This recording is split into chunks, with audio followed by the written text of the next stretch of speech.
തിരുവനന്തപുരം പേട്ടയിൽ കുട്ടിയെ തട്ടിക്കൊണ്ടുപോയ പ്രതി അറസ്റ്റിൽ. വർക്കല സ്വദേശി കബീർ എന്ന ഹസൻകുട്ടിയാണ് അറസ്റ്റിലായത്. പോക്സോ കേസിലും സമാനമായ തട്ടിക്കൊണ്ടുപോകൽ കേസിലും പ്രതിയാണ് അറസ്റ്റിലായ ഹസൻകുട്ടി. തിരുവനന്തപുരം വർക്കല ഐരൂർ സ്വദേശി ഹസൻകുട്ടിയാണ് കൊല്ലത്ത് നിന്ന് അറസ്റ്റിലായത്. തിരുവനന്തപുരം സിറ്റി പോലീസിന്റെ പ്രത്യേക സംഘം CCTV ദൃശ്യങ്ങളുടെ അടിസ്ഥാനത്തിലാണ് പ്രതിയിലേക്കെത്തിയത്.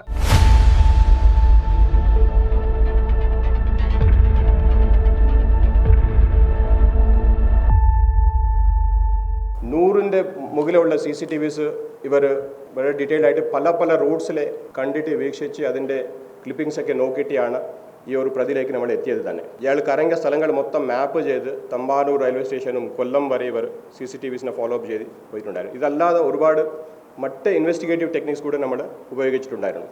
ഇയാളുടെ ആ സമയത്തുള്ള ലൊക്കേഷനും ടൈമും എല്ലാം മാച്ച് ആയി കഴിഞ്ഞിട്ടാണ് നമ്മൾ ഇയാൾ ആണ് പ്രതി എന്ന് നമുക്ക് മനസ്സിലായി.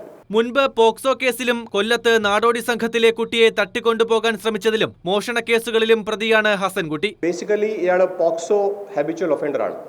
ഐരൂരിലെ ഒരു കേസ് ഉണ്ടായിരുന്നു, 2022 ഒരു വർഷം മുമ്പുള്ള കേസ്. സിമിലർ ഒരു കേസുണ്ട്. ഇയാൾ പറയുന്ന സ്റ്റോറീസ് കേൾക്കുമ്പോൾ തന്നെ ഇങ്ങനെ കേസ് ഇല്ലാത്ത സംഭവങ്ങൾ ഉള്ളതായിട്ട് കൂടി നമുക്ക് മനസ്സിലാവുന്നു. അതുകൂടി നമ്മുടെ എവിഡൻസ് എടുക്കാൻ പോവുകയാണ്. ഫെബ്രുവരി 18 രാത്രി 10:30 പ്രതി പേട്ട റെയിൽവേ സ്റ്റേഷനിലെത്തി. കാൽനടയായി ചാക്ക ഓൾ സെയിൻസ് കോളേജ് പരിസരത്തെത്തി.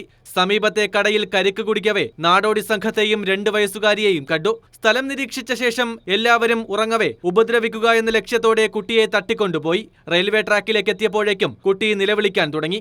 ഈ സമയം മൂക്കും വായും പൊത്തിപ്പിടിച്ചതോടെ അബോധാവസ്ഥയിലായി. പിന്നാലെയാണ് ബ്രഹ്മോസിന് പുറകിലെ പൊന്തക്കാട്ടിലേക്കിടങ്ങിൽ കുഞ്ഞിനെ ഉപേക്ഷിച്ചത്. റെയിൽവേ ട്രാക്കിലൂടെ റോഡിലെത്തിയ പ്രതി ബൈക്കിൽ ലിഫ്റ്റ് ചോദിച്ചാണ് കടന്നുകളഞ്ഞത്. ശേഷം പഴനിയിലും ആലുവയിലുമെല്ലാം കറങ്ങി നടന്നെന്ന ഹസൻകുട്ടിയുടെ മൊഴി പോലീസ് പരിശോധിക്കുകയാണ്. മൊബൈൽ കൈവശമുണ്ടെങ്കിലും ഉപയോഗിക്കുന്നത് വിരളമാണ്. DCP നിധിൻ രാജിന്റെ നേതൃത്വത്തിൽ പ്രതിയെ പിടികൂടിയ സംഘത്തെ മന്ത്രി V ശിവൻകുട്ടിയും കമ്മീഷണർ CH നാഗരാജുവും അഭിനന്ദിച്ചു. Under the able guidance and continuous follow-up of our DCP Nithin Raj, I really appreciate our team and I'm proud of them. Thank you very much. And it was, of course, with continuous follow-up of our ADGP Law and Order, DGP Sheikh Darwesh sir. Kairali news, Thiruvananthapuram.